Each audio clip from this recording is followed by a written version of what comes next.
Revenge always leaves a trail, but in this case, the trail was hidden beneath layers of lies, red herrings, and shadows that no one dared to follow except me. My name is Agent Daniel Cross. I've worked with the FBI for over a decade, and in that time, I've seen my share of cases. But there's one investigation, one mystery, that still lingers in the back of my mind. Not because of how it began, but because of how it ended.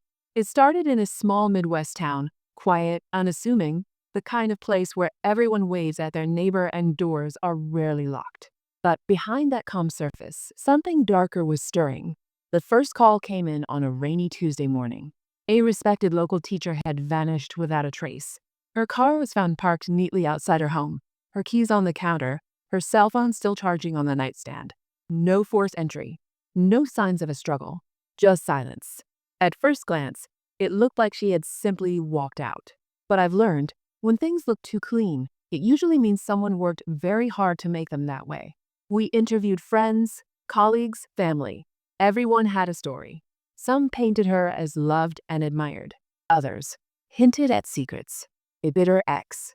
A student who seemed unusually attached. A neighbor who swore they saw nothing, but avoided eye contact a little too quickly. Clues trickled in, but every lead seemed to contradict the last.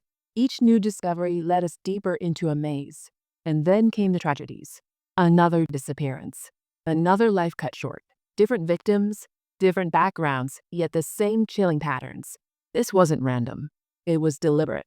I pored over timelines, GPS data, phone records, every scrap of information. But the puzzle pieces refused to fit. One suspect seemed perfect on paper. The bitter ex.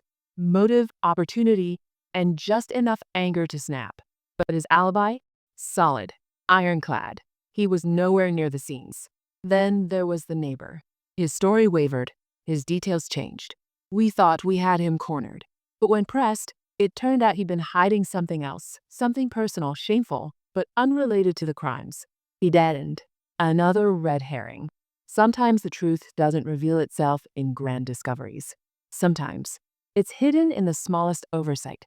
I was reviewing hours of surveillance footage. Street cameras, traffic cams, doorbell feeds. At first, it was just noise, cars passing, people walking, life moving on. But then, in one clip, at the edge of the frame, a single car appeared. Not once, not twice, but at nearly every location connected to the victims. It wasn't flashy. It wasn't suspicious, at least not at first. But its consistency was impossible to ignore. I ran the plates. Nothing. The car had been reported sold years ago. The registration was buried under a web of shell owners. Whoever was behind this knew how to hide. So I followed the patterns instead. The routes, the timing, the proximity. Every step narrowed the possibilities. And slowly, the picture began to form.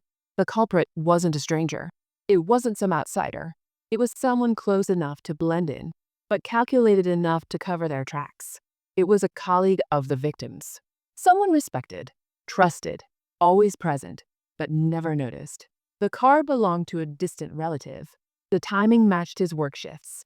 The digital breadcrumbs he tried so hard to erase all led back to him. When we finally confronted him, he smiled, calm, collected, like he had rehearsed this moment. But beneath the calm, I saw it, the flicker of panic, the realization that his game was over. Justice came swiftly.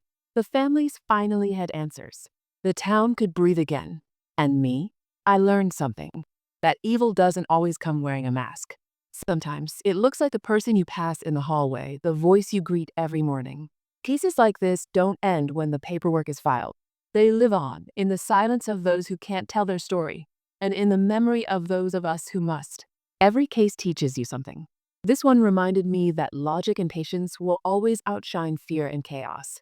That every red herring, every dead end, is still part of the path that leads to the truth. And that truth, no matter how well hidden, always leaves a trail. You just have to know how to follow it.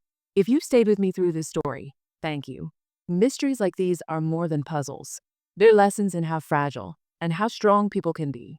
If you'd like to hear more true detective tales, stay tuned, because sometimes the most ordinary towns hide the darkest secrets.